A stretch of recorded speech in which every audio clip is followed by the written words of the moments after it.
예, 대단히 반갑습니다. 우리 중고등부 선생님들 오늘도 문과 내용을 한번 가이드를 하도록 하겠습니다.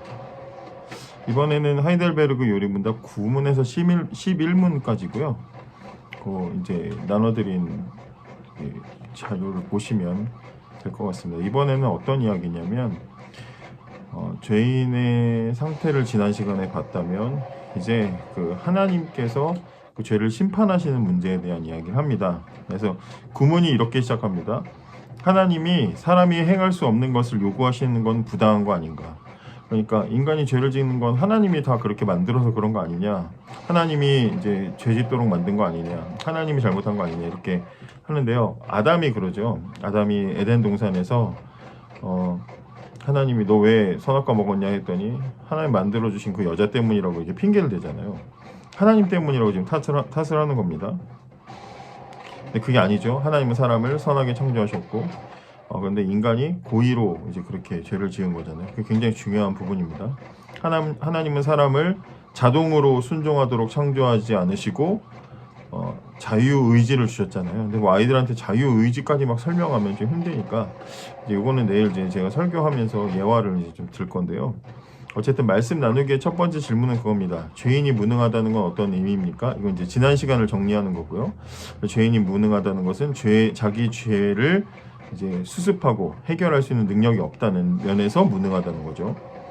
그다음에 이제 2번이 하나님께서 죄를 짓도록 만드셨습니까? 인간이 죄 짓도록 만들었습니까? 그렇지 않다면 하나님은 원래 인간을 어떻게 창조하셨습니까? 하나님은 사람을 선한 일을 행할 수 있도록 창조하셨는데 인간이 고의로 불순종했다. 그 결과로 하나님의 모든 것을 잃었다는 게 구문의 이야기입니다. 그래서 2번 질문은 그 구문 이제 가지고 대답을 하시면 될 것 같고요. 그다음에 3번에 아담과 하와가 선악과를 먹은 이유를 통해서 인간이 불순종한 원인, 이건 이제 고의로 인간이 죄를 지었다는 이야기를 하려는 거고요. 선악과를 먹은 이유 창세기 3장 5절에 보면 이제 뱀이 꼬실 때 그거 먹으면 죽지 않고 선악과를 먹으면 눈이 밝아져서 하나님처럼 될 거다라고 말했을 때 아담과 하와가 선악과를 먹거든요. 그렇기 때문에 아담과 하와는 분명히 뱀이 그렇게 말할 때 너 그런 말 하지 마라 이제 뭐 그렇게 지적하고 혼을 냈어야 되는데 뱀이 그렇게 말할 때 그런가 하고 하나님처럼 되려고 선악과를 먹습니다. 그러니까 일부러 죄 짓는 것을 선택했다는 거죠. 그래서 그 죄에 대한 책임은 그 원인은 인간에게 있다. 인간이 고의로 했다는 거죠. 그렇기 때문에 하나님은 인간을 벌하실 수 있는 거예요.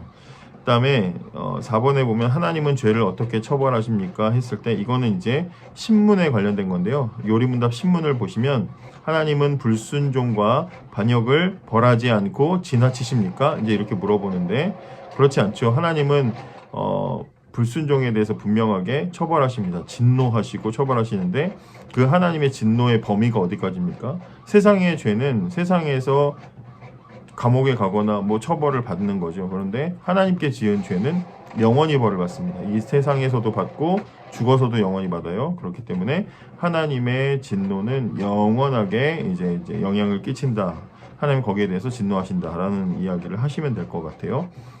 뭐 이거는 이제 뭐 범죄들을 보면은 죄에 대해서 경범죄도 있고 중범죄도 있고 뭐 그렇잖아요. 뭐 징역 몇 년형 뭐 이런 거 있잖아요. 요즘에 우리가 솜방망이 처벌이다 그래서 음주운전 이야기도 많이 하고 뭐 여러 각종 범죄들 보면 우리가 저거는 좀 더 강하게 벌을 줘야 되는데 왜 이렇게 약하게 벌을 주나 할 때 솜방망이라는 말을 쓰잖아요.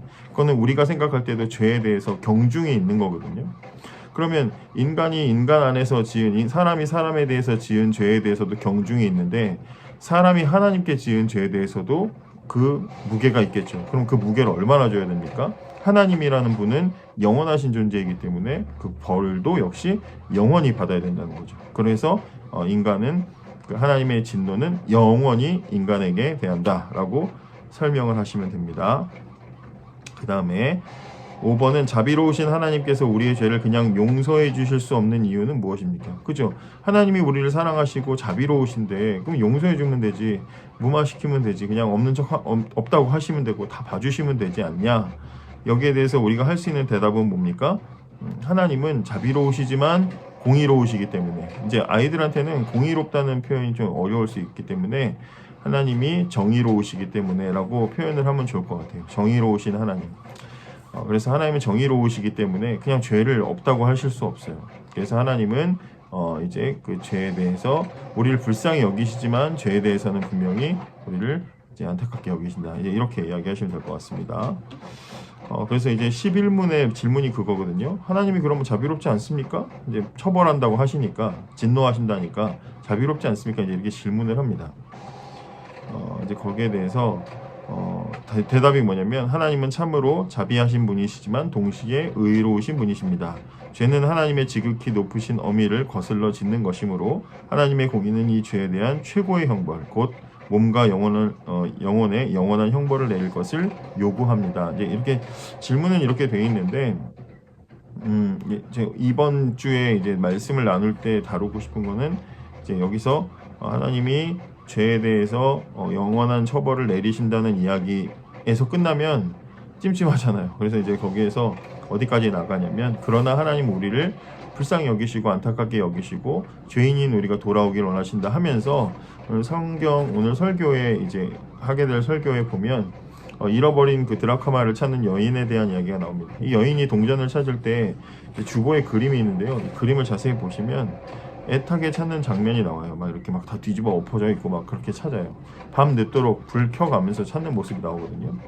절대로 하나님은 뭐 찾으면 나오면 뭐 쓰고 아니면 말고 하고 그렇게 대충 하시는 게 아니라, 잃어버린 우리를 찾으시려는 하나님의 마음이 굉장히 애타고 간절하시다는 거예요. 그래서 하나님은 우리를 정말 찾기를 원하신다. 이걸 이제 이렇게 좀 아이들에게 강조해서 이야기하면서, 그래서 하나님이 그 아들을 우리를 위해서 대신 보내셔서 십자가를 지게 하신 거다. 거기까지 이제 가면 좋을 것 같고, 이제 뭐 탕자 이야기도 내일 좀 할 거고요. 그래서 아버지가 기다리는 그 마음, 애타게 기다리고 매일매일 그냥 버선발로 뛰어나가서 아들을 맞이할 때까지, 매일매일 아들 올 때까지 이제 아들 오는 방향 쳐다보지 않았겠냐. 뭐 그런 이야기 하면서, 하나님은 우리가 돌아오기를 너무나도 원하신다.